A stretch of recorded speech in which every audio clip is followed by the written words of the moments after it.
The number of confirmed cases of coronavirus in the United Kingdom rose by 30% to 273, the government said on Sunday, and a third person who tested positive for the virus has died.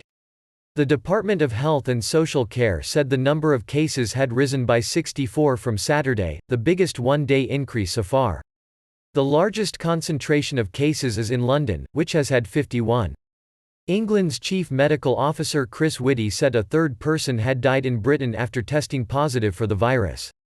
The patient was over 60 years old, had significant underlying health conditions, and had recently travelled from an affected area. Earlier Finance Minister Rishi Sunak said the government would invest whatever was needed to deal with the spread of the virus, including more money for the health service and help for companies suffering short-term cash flow problems.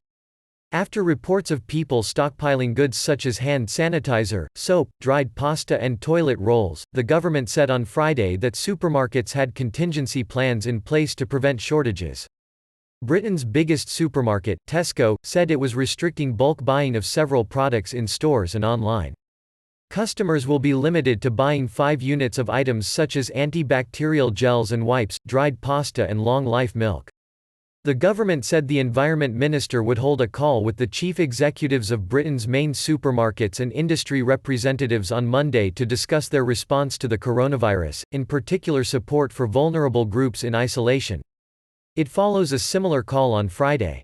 The government also set out details of planned emergency legislation, including the possibility of holding more court proceedings via telephone or video link, and steps to protect the jobs of those who volunteer for the health service.